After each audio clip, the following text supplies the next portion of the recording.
Hello everyone, this is Ashutosh Kumar and I welcome you on my YouTube tutorial channel Ashutosh sir.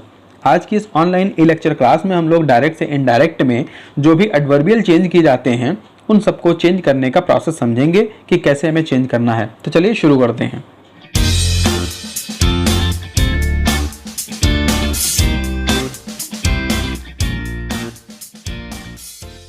जब आप किसी direct sentence को indirect में change करते हैं तो जो भी आपको इन्वर्टेड कॉमा के अंदर अगर इनमें से कोई वर्ड मिलता है, जो भी लिस्ट में मौजूद है आप इसे ध्यान से देख लें, तो इनमें से जो भी वर्ड आपको मिलता है उसको करस्पॉन्डेंट जो इसके सामने लिखा है इसी तरह से चेंज करना है। अगर आपको सेंटेंस में कहीं भी दिस लिखा मिलता है तो उसको आप दैट में चेंज कर देंगे, और इसी तरह से अगर आपको दीज लिखा मिलता है तो उसे दोज में चेंज कर देंगे। ठीक उसी तरह से हिथर लिखा है तो उसको थिथर में बदल देंगे। हिथर का मतलब होता है यहाँ, थिथर का मतलब होता है वहाँ, तो यहाँ वहाँ इस प्रकार के सेंटेंस में चेंज हो जाता है। ये आपको ध्यान रखना है कि जो आपके लेफ्ट साइड में लिखा है ये सेक्शन ये डायरेक्ट में दिया रहता है, और आपके जो साइड में राइट साइड में दिया हुआ है ये इनडायरेक्ट में आपको चेंज करते समय चेंज करके रखना है। तो इस प्रोसेस को ध्यान रखते समय आप ये भी ध्यान रखेंगे कि जो भी वर्ड इनडायरेक्ट सेंटेंस में लिखा है रिवर्स करके आपको डायरेक्ट में नहीं लाना है। अगर आप किसी इनडायरेक्ट सेंटेंस को वापस से डायरेक्ट बना रहे हो तब आप ये प्रोसेस अपनाओगे, लेकिन अगर आप डायरेक्ट सेंटेंस को इनडायरेक्ट में बना रहे हो और वहां पे कहीं पे देयर लिखा है तो आपको हेयर नहीं करना है। यह बात आपको ध्यान रखनी है कि इसमें रिवर्स ऑर्डर नहीं अप्लाई करते हैं। तो इसी तरीके से कुछ चीजें और भी क्लियर करते चलें। जैसे मैंने आपको अभी बताया कि दिस को हम दैट कर देते हैं, लेकिन दिस को दैट करने का एक खास रूल है, और इस रूल के तहत यह है कि दिस से जब हम किसी चीज को इंडिकेट करते हैं तब हमें दिस को दैट नहीं करना होता है।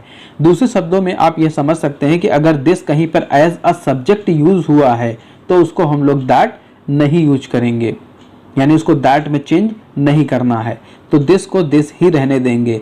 अगर इन्वर्टेड कॉमा की जगह एक दैट पहले से आ रहा है और फिर से दिस मिल रहा है, आप उसे भी दैट कर दोगे तो 2 बार दैट आ जाएगा और ये पूरी तरह से गलत है। तो इस पॉइंट ऑफ व्यू से भी ये चीज़ आपको पता चलनी चाहिए कि ये दैट चेंज नहीं होगा। यानी आपको रूल ये ध्यान रखना है कि दिस अगर एज अ सब्जेक्ट यूज हुआ है, सेंटेंस के शुरू में यूज हो जाए तो आप उसे दैट नहीं चेंज करोगे। ठीक इसी तरह से दीज का भी रूल होता है, इसको भी आपको उसी तरह फॉलो करना है।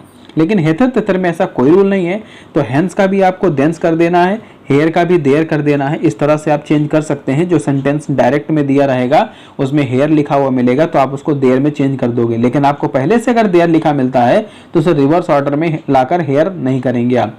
इसी तरह से नाउ को आप देन में बदल देंगे, जस्ट को भी देन में बदलते हैं, एगो को बिफोर या अर्लियर में बदल देते हैं, नेक्स्ट वीक या नेक्स्ट ईयर टाइप के वर्ड को द फॉलोइंग वीक या फॉलोइंग ईयर में बदल देते हैं, और 10 को इसी तरह से 100 में बदल देते हैं। आपको ये चार्ट बहुत अच्छे से याद रखना है, क्योंकि इस चार्ट के हेल्प से ही आप सेंटेंस में इन वर्ड्स को चेंज कर पाएंगे। तो इस चार्ट को आप सेव कर लें अपने पास, और इसके अलावा इस वीडियो को अच्छे से देख लें और याद कर लें इस वर्ड को, ताकि आप डायरेक्ट से इनडायरेक्ट सेंटेंस बनाते समय इन सेंटेंस के चेंज करने में कोई गलती ना करें। इसी तरह से अगर आपको डायरेक्ट सेंटेंस में कहीं पर टुडे दिया है तो उसको आप दैट डे में बदल देंगे। कहीं पर आपको टू नाइट लिखा हुआ मिल रहा है तो उसको दैट नाइट में बदल देंगे। इसी तरह से अगर कहीं यस्टरडे लिखा है तो उसको द प्रीवियस डे में बदल देंगे। इसी तरह से कहीं लास्ट नाइट लिखा है तो उसको द प्रीवियस नाइट में बदल देना है, और टुमारो लिखा है तो द नेक्स्ट डे में, और केम हियर लिखा है तो गो देयर हो जाएगा, और कहीं पे कम लिखा है तो उसको गो में बदल देंगे। कम को यदि हम कहीं पर गो में चेंज कर रहे हैं तो गो में चेंज करते समय में एक बात ध्यान रखनी होगी कि कम का सेंस जो है कम ही रहना चाहिए, भले हम उसे गो में यूज करें तब भी। तो अगर ऐसा हो रहा है तभी उसे बदलेंगे, अदरवाइज नहीं बदलेंगे। लास्ट वीक या लास्ट ईयर को द प्रीवियस वीक या प्रीवियस ईयर में बदल देंगे। तो इस तरह से हमें इसे एडवर्बियल को चेंज करना है। तो आई होप आज का ये ऑनलाइन ई सेशन आपको बहुत अच्छे से समझ में आया होगा। आपके बहुत से पॉइंट क्लियर हुए होंगे। डायरेक्ट से इनडायरेक्ट चेंज करते समय जो भी आपको एडवर्बियल चेंज करने होते हैं उससे रिलेटेड आपको रूल जानने को अच्छा मिला होगा। इस एडवर्बियल को बहुत अच्छे से प्रिपेयर करने के लिए इससे रिलेटेड एक्सरसाइज को सॉल्व करें।